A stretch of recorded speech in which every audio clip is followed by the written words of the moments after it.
Hey everyone, welcome to another artwork analysis. Now, I looked through my list of illustrators I've done for these videos, and I can't believe I missed this one. And as the title would say, that is James Jean. He is one of my most influential illustrators that I have. And he has just a certain look of creating a hybrid of anime and fine arts aesthetics and put them together and make it work. So, of course, with any illustrator like this, established illustrator rather, there's a lot of things to say. But I'm going to talk about a few technical things and really discuss the style as well. So, stages of light will be my first topic. Implied movement and how, as you would have guessed, James Jean's work create this much movement. And of course, we can look into how he renders stuff and how he uses that for his particular style and strengths. So let's look into stages of light. Now, anyone who's done art or learned art seriously would have done the sphere painting. And you would know about the idea of a shadow, a light, reflected light, and such. But a lot of people don't really get it. And what I mean by that is they don't know how to apply it to their own work. But the reality is the sphere explains everything about light. No matter how you cut it, everything goes back to the light. So look at what we established. We have light. Let's make this bigger. And we also have shadow. Let's make that bigger too. If anybody watched the other videos, they realize there is something called the cut, meaning there are only two regions that can happen when it comes to lighting, or at least for art purposes. There is one area where it's lit by a main source of light, and there is one area where it isn't, hence the name shadow. Then you can break it down into, okay, there's the highlight, so the specular highlight, if you want to use more technical terms. You can also go into shadow. You could have reflected light from the main light bouncing off something else, etc. And you could also get the occlusion shadows, which are the places where there is very minimal light hitting it, so it becomes almost pitch black. So if you think about it, when there is a complete absence of light, theoretically it would just be pitch black. It's sort of like walking into a basement and closing the door behind you. Zero light means that you cannot see a single thing, and you're building from there. It's sort of like building out of the shadow. Anyways, so how does this pertain to this James Jean work? Quite simply, he tends to be very minimal. And as you can imagine, a lot of his work tends to be very gradated.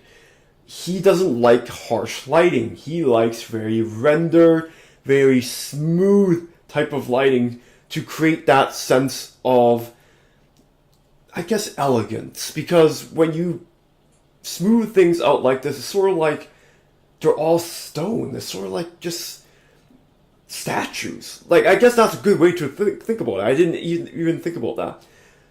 Everything that James Jean does almost looks like they're beautiful Greek statues, and a lot of cases stone is very smooth.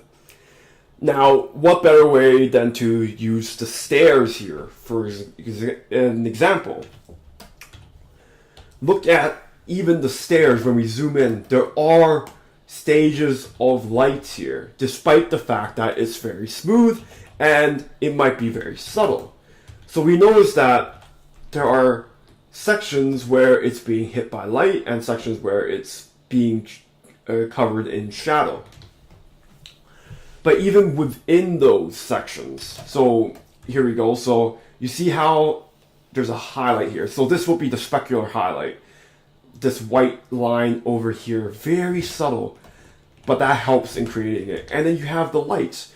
So where is the light? It's being lit in this area. And of course you can draw the entire staircase, but everything is technically lit by light. Now of course you have the places of shadow, which are where the figures are creating these shadows, but this is pretty obvious, like right here as well. I'm not going to talk about it. So that's one thing to note. Notice how even within, so there's 3 planes basically. This plane right here, there is of course the line, the highlight that I talk about here, and there is this plane here. Everything, so he's sort of like taking the next step of lighting, because of course the top of the stairs is a different plane from the side of the stairs.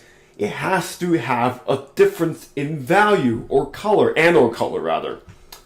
So you notice how when we zoom in very close, notice how this area, the top of the stairs and the side of the stairs, are a very subtle temperature shift. This side of the stairs is redder than the top of the stairs. You would have to really focus hard if you're not experienced in looking at it. But notice how, despite the fact that they're both in light and they both have very similar values, they are easily distinguishable. And this type of subtlety is what every artist wants to eventually accomplish. And of course, we look into the shadows. Same thing, we're looking back into stages of light, the sphere. These are shadows. I'm not going to draw every part where there's a shadow here. You can guess. And as it gets into these folds where there's nothing here, and even looking into the in-between these blocks of stairs, you notice that it's almost pitch black. It's the darkest areas of this piece. This one is a little bit different to create a sense of variability. Of course, to create sort of like a natural sense of stairs rather than something too mechanical and too 3D model-ish. But you notice that these occlusion shadows also starts to create a form. And of course, because it's James Jean, he gradates them. And that's a stylistic choice. You don't have to do that. And it depends on the lighting, of the intensity of your lighting as well. So James Jean, because of his style, he likes to use a lot of overcast lighting where everything is kind of smoothed out. And even then, there are the stages of light, and of course there is the cut. It's just a matter of gradation in that case. Hopefully that makes sense. I'll talk about the rendering in point number 3, but let's move on into implied movement. So I've always said, look into the 4 quadrants and make sure that it's imperfectly balanced. Imperfectly balanced. You want to make sure that things are distributed properly so that you utilize your entire canvas space and not look like it's a waste of an area. In this case, James Jean does this masterfully. And a lot of cases, you'll see that with his work, his implied movements where he puts these lines, these beautiful lines, gets you looking through the entire composition. And there's the implied movement. Notice that everything moves towards her top of her body, and if you want to be more specific, we kind of rest onto her hand. Look at those beautiful hands as well. Look at, very nice here, very detailed, very rendered.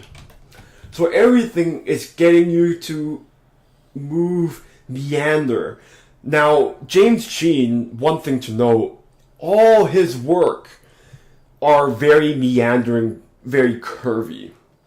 This is a style thing. Some people like to have very sharp movement. Let's say, I'm just going to make up something here. Compositions could look like that too. But James Jean decided everything should be a curve because that's his style. And that's part of just having the complete package, having the right smooth rendering, having the right lighting, having the right type of implied movement. Everything works together to create this elegant style. And of course, you want to go back to implied movement. Make sure that now with James Jean, he uses a lot of lines to create that movement. Not everyone's style, including mine, to be honest, would use a lot of lines. But you want to make sure that even then, you want to have a good sense of value. Make sure your values are creating these implied movements. Connect your piece together. Don't have isolated instances with your quadrants. Make sure everything is distributed imperfectly but still balanced. Now it's harder to be done than said, but you know what I mean, right? Like you want to make sure that everything you put down on the canvas will force the audience to go through it. Like let's say the arm here is one thing as well. If let's say this arm isn't necessary for this movement, James Jean would have planned to not have it there, but because it helps towards the curve, why not? It creates a beautiful movement. And of course, these horizontal lines helps calm the piece as well, so that the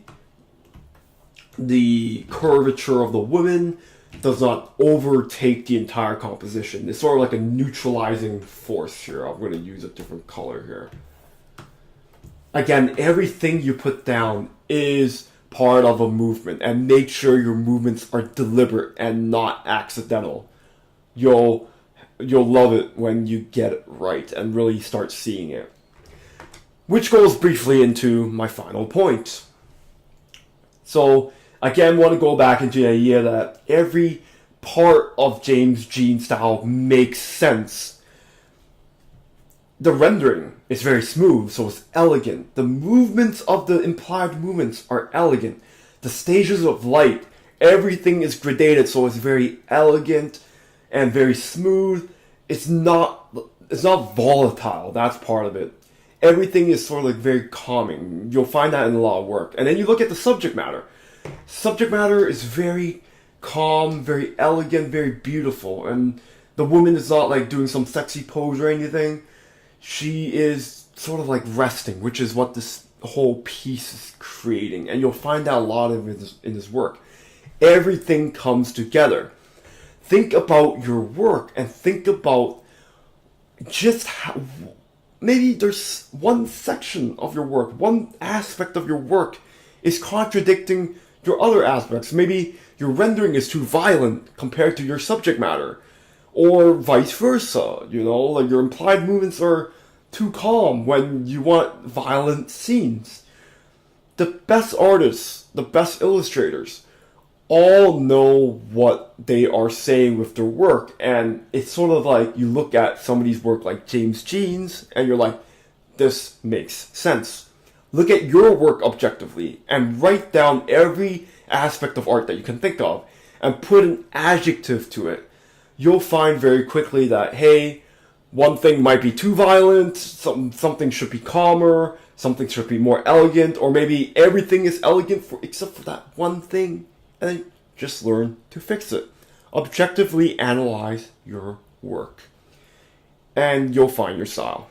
Anyways, thank you for watching, and I'll see you next time.